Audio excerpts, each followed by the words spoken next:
How confident should we be in the Denver Broncos coaching staff? Can Nikola Jokic make up enough ground in the MVP race? And could some familiar faces here in Colorado play the villains against Team USA? This is your Denver Sports Daily for February 18th. The biggest stories, the latest news. It's Denver Sports Daily. The Denver Broncos have found their new special teams coordinator. After parting ways with the coaching duo of Mike Westhoff and Ben Kotwika, Sean Payton turned once again to a familiar face. This time, it's Darren Rizzi, who most recently worked as the interim head coach of the New Orleans Saints. Now, evaluating the Broncos special teams unit was a bit of a roller coaster at times. They had stretches of really solid play, but unfortunately, there were also some pretty painful moments that definitely impacted the outcome of games. Whatever the reasons, it's clear that Sean Payton wasn't satisfied with the performance of his co-coordinators, and he hasn't been bashful about making sweeping changes during his rebuild. If the Broncos are going to improve on their playoff-clinching season from last year, the margin for error in all three phases will be slim. As the NFL offseason rolls on, we are now just 9 days away from the start of the 2025 NFL Scouting Combine. And former Buffs quarterback Shedeur Sanders has top 30 visits scheduled with both the Cleveland Browns and the New York Giants. Both teams are slated to pick in the top 3 this April and will at least consider taking a quarterback to rebuild around. Shedeur also met with the Tennessee Titans, who hold the first overall pick in the draft, but comments from Tennessee's front office may suggest the team is interested in selecting Sanders' teammate, Travis Hunter, in the first round. Speaking of Travis Hunter, we now know the two-way superstar will attend the scouting combine as a defensive back, not a wide receiver. But that label may be a formality more than anything. Much has been made of Travis Hunter's draft classification and the potential to play both ways in the NFL, just as he did during his Heisman Trophy season in Boulder. Undoubtedly, the team that drafts him will have some tough decisions to make about one of the most unique prospects in recent history. Despite averaging a triple-double in what could be his greatest statistical season as a pro, Nuggets superstar Nikola Jokic is not the leader in the clubhouse when it comes to the MVP race.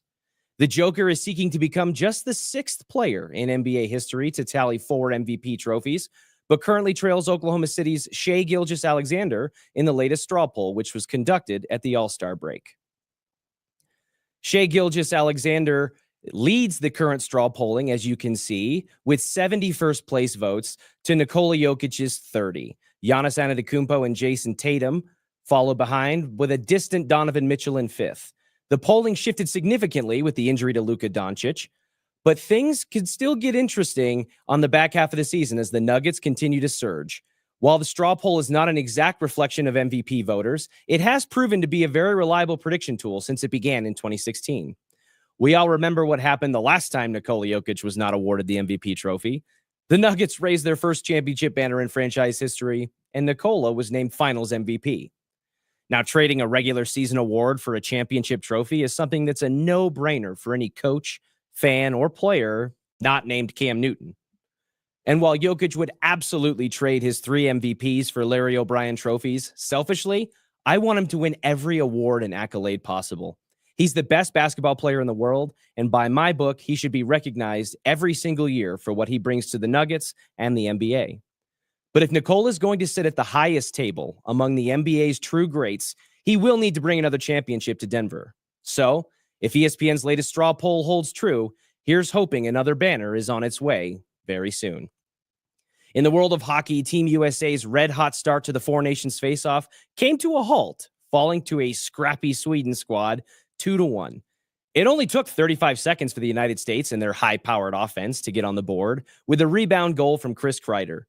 But Sweden would then score 2 unanswered goals to close out the first period and hold on from there to win in regulation, taking advantage of a slow start from Jake Ottinger, who took over for superstar goalie Connor Hellebuck.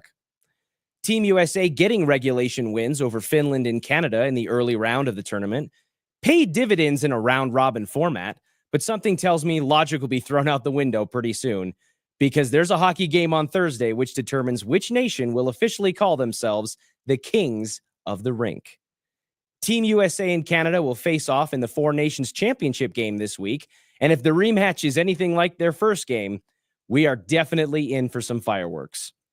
Both teams are bursting at the seams with NHL talent and have the tension between them erupting in the form of 3 fights in the first 9 seconds of action the last time they hit the ice.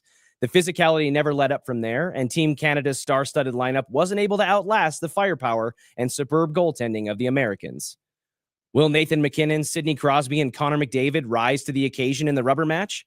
I think getting an all-world defenseman like Cale Makar healthy and back in the lineup would certainly be a good start. So here we go, Mom. Lock up that fine china because the boys are at it again this Thursday night. Thank you all for joining me. This has been your Denver Sports Daily for February 18th.